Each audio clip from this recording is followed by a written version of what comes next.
Corona की दूसरी लहर में अव्यवस्थाओं को देखते हुए कोरोना की तीसरी लहर के पहले इंदौर में आज अपर मुख्य सचिव मोहम्मद सुलेमान ने इंदौर का दौरा कर स्वास्थ्य व्यवस्थाओं का जायजा लिया। साथ ही अधिकारियों के साथ बैठक लेकर स्वास्थ्य संबंधित मुद्दों पर चर्चा की। इसमें कलेक्टर, संभाग आयुक्त व निगम आयुक्त व अन्य आला अधिकारी मौजूद रहे। वहीं बैठक के दौरान अपर मुख्य सचिव मोहम्मद सुलेमान ने कोरोना की तीसरी लहर को लेकर तैयारियों की समीक्षा की। साथ ही कोरोना टीकाकरण को प्रमुखता से आगे बढ़ाने के विषय पर जोर दिया। उन्होंने कहा कि जो असुविधा कोरोना की दूसरी लहर में आई, जिसमें ऑक्सीजन की कमी, बेड की कमी आई है, उसी को लेकर तैयारियां की जा रही है ताकि इस तरह की समस्या दोबारा न आए। तो भी कंट्रोल में है। इंदौर के अलावा सभी तरफ देश में सेकंड पीक जो थी वो अब डिक्लाइन पे है, लेकिन आगे की तैयारियों के लिए जो देखना था, मैं उसी संबंध में इंदौर में आया था कि अगर मान लिया दोबारा केस बढ़ते ही हैं तो हमारी तैयारी कैसी हो, और साथ में ये देखना ज़रूरी है कि हमारा वैक्सीनेशन का काम कैसे चल रहा है। मुझे देख के बड़ी खुशी है कि इंदौर, वैसे तो हर चीज़ में इंदौर हमेशा प्रदेश में सबसे अच्छा स्थान इंदौर का रहता है, लेकिन वैक्सीनेशन में इंदौर में आश्चर्यजनक तरीके से काम हुआ है। एक दिन में 2 लाख से ज़्यादा डोजेज लगी, कल में बहुत अच्छा काम हुआ। सामाजिक संगठनों का और जनता का बहुत बड़ा सपोर्ट वैक्सीनेशन अभियान को इंदौर में मिल रहा है। इस बात का मैंने आकलन भी किया और साथ में इस बात की तैयारी भी करी यहाँ के प्रशासन के साथ कि कितना जल्दी हम इंदौर में सबको कम से कम 1 डोज लगा पाएँ। उसके लिए क्या रिक्वायरमेंट होगी वैक्सीन की, उसका असेसमेंट भी हम लोगों ने आज बैठ के किया है। कोशिश करेंगे कि जितना जल्दी हो सके सबको कम से कम 1 डोज तो लग जाए ताकि उसमें कुछ प्रोटेक्शन डेवलप। टारगेट तय किया सर, कौन सी तारीख तक कर पाएंगे इंदौर की कैपेसिटी वैक्सीनेशन की जिस तरह से कैंपेन चल रहा है, उस हिसाब से अगर हम सफिशिएंट डोजेज अरेंज कर पाए तो इंदौर में मिड जुलाई तक मुझे लगता है सबको कम से कम 1 डोज लग सकती है। हालांकि प्रदेश के लिए हम ये टारगेट सितंबर एंड का रख रहे हैं, बट मुझे पूरा यकीन है कि इंदौर में उससे काफ़ी पहले सबको 1 डोज वैक्सीन के। लेकिन सबसे बड़ी समस्या सर वैक्सीन की उपलब्धता है। आज की अगर हम बात करें तो जो सिस्टम में हमारे डले हुए लगभग 40-45 हज़ार। मैं आपको ये बताना चाहूँगा कि वैक्सीन के मध्य प्रदेश में 2 अलग अलग प्रकार की चुनौती है।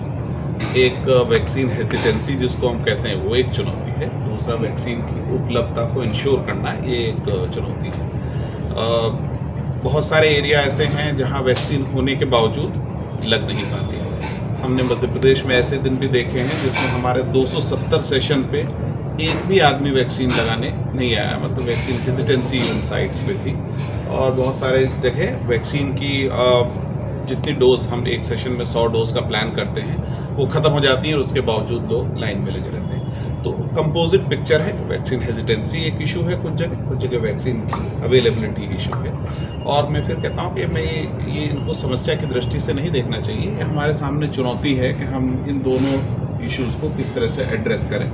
अब तक जो कैंपेन चलाने की बात हुई है उसमें वैक्सीन हेजिटेंसी को दूर करने में हमने काफ़ी हद तक, चाहे वो डॉक्टर्स हो, नर्सिंग स्टाफ हो, वो लोग अपनी लिटरली कैपेसिटी पे काम किए उसको मैनेज करने के लिए। सो हमको तैयारी ये करनी है कि जो भी हमारा साइज़ लहर का हो, जो केसेस आए हमारे पास अस्पतालों में उनके लिए बिस्तर हों, जो आसान काम है। हम उनकी ऑक्सीजन के लिए अवेलेबिलिटी इंश्योर कर पाएँ, हमारे पास दवाओं की उपलब्धता रहो, एंड सबसे इम्पॉर्टेंटली हमारा स्टाफ फिर से मोटिवेटेड और तैयार होके उनका इलाज करने के लिए उपलब्ध है। सो हमारी तैयारी का सबसे बड़ा पहलू ये है कि हम अपनी स्टाफ पोजीशन को इम्प्रूव कर सकें। चूँकि हो सकता है बच्चे प्रभावित हों तो उनकी ट्रेनिंग कर सकें, उनको तैयार करने के साथ ट्रेनिंग कर सकें, जो बच्चों के इलाज में इक्विपमेंट एंड मेडिसिन लगती है उनकी व्यवस्था कर सकें, और बच्चों के हिसाब से बिस्तर की उपलब्धता कर सकें। इस पे आजकल हमारी पूरी तैयारी चल रही है। सर, ऑक्सीजन अवेलेबिलिटी का इंदौर जो मॉडल है, ऑक्सीजन अवेलेबिलिटी प्रदेश में लागू हुआ क्योंकि बड़े प्रभावी तरीके से ऑक्सीजन लाना पड़ता है, जिसका हम लोग लगातार ट्रांसपोर्टेशन का अरेंजमेंट करते हैं। लेकिन साथ ही हम लोग आत्मनिर्भर होने की कोशिश भी कर रहे हैं कि ज़्यादातर अस्पतालों में हम अपने ऑक्सीजन प्लांट लगा सकें, कितनी भी कैपेसिटी को हम, जो हमारे ASUs प्राइवेट सेक्टर में लगे हुए हैं उनका बेहतर उपयोग कर सकें, वो भी हमारी कोशिश लगातार जारी है।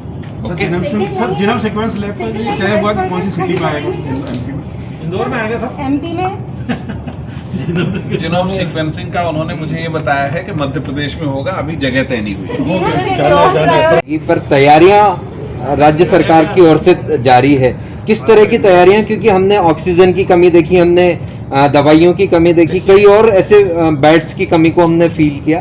तो तीसरी अगर लहर के बारे जी। में आप बिल्कुल सही कह रहे हैं कि अभी कोई श्योरिटी के साथ ये नहीं कह सकता कि तीसरी लहर आएगी कि नहीं आएगी, ना ही श्योरिटी के साथ ये कह सकता कि कब आएगी, ना ही ये कहा जा सकता कि उसका साइज क्या होगा। लेकिन डॉक्टर रणदीप गुलेरिया ने अपनी बातचीत में बिल्कुल स्पष्ट किया कि जैसे ही कोविड अप्रोप्रिएट बिहेवियर को लोग कंप्रोमाइज़ करेंगे, मतलब भीड़ भाड़ होने लगेगी या मास्क का उपयोग कम होने लगेगा, तो केसेस की संख्या बढ़ेगी। इस बात में कहीं कोई संदेह नहीं है कि केसेस की संख्या बढ़ सकती है।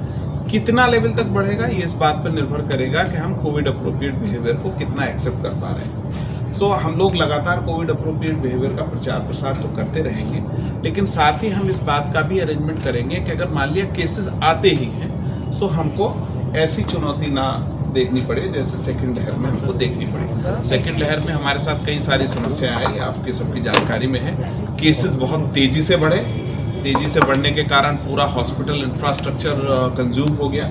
लिटरली 100% बेड ऑक्यूपेंसी ज़्यादातर अस्पतालों में रिपोर्ट हुई, और उसके कारण बढ़ने वाली बाकी समस्याएं जिसमें ऑक्सीजन बहुत दिखता है, लेकिन सबसे इम्पॉर्टेंट इशू होता है कि हमारा जो जीनोम सीक्वेंस की जांच में काफी लंबा समय लग रहा ठीक है। बात है। क्या एमपी में अपन व्यवस्था कर सकते हैं कुछ इस टाइप? दोनों बहुत ही अच्छे आपने प्रश्न पूछे, चूँकि इस पर क्लैरिटी लाना भी ज़रूरी है और बात को समझना भी ज़रूरी है। जीनोम सीक्वेंसिंग भारत सरकार कराती है, उनका 28 लैब का एक नेटवर्क है जिसमें पूरे देश से उन्होंने सैंपल वो इकट्ठा करते हैं और उनको टेस्टिंग करते हैं। जीनोम सीक्वेंसिंग में प्रोसेस इटसेल्फ में करीबन 15 दिन का समय लगता है, लेकिन चूँकि हम लोग सब जिलों से सैंपल इकट्ठा करते हैं और फिर उनको भेजते हैं, तो हमारा करीबन 28 दिन का टाइम लैग आता है जब हम सैंपल कलेक्ट करते हैं और जब तक हम उसका रिपोर्ट पता चलता है। हमको बात ये समझनी है कि जीनोम सीक्वेंसिंग पोस्ट स्टडी है, मतलब ये उस व्यक्ति से संबंधित नहीं है जिसका हम सैंपल ले रहे हैं। संबंध उससे है कि एपिडेमिक्स किस तरीके से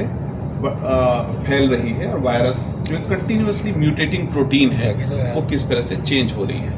कल एनसीडीसी के जो जीनोम सीक्वेंसिंग कराती है डॉक्टर सुजीत सिंह से चीफ मिनिस्टर साहब ने वीसी में उनसे बातचीत करी, पूरी बात को क्लैरिटी लाई है।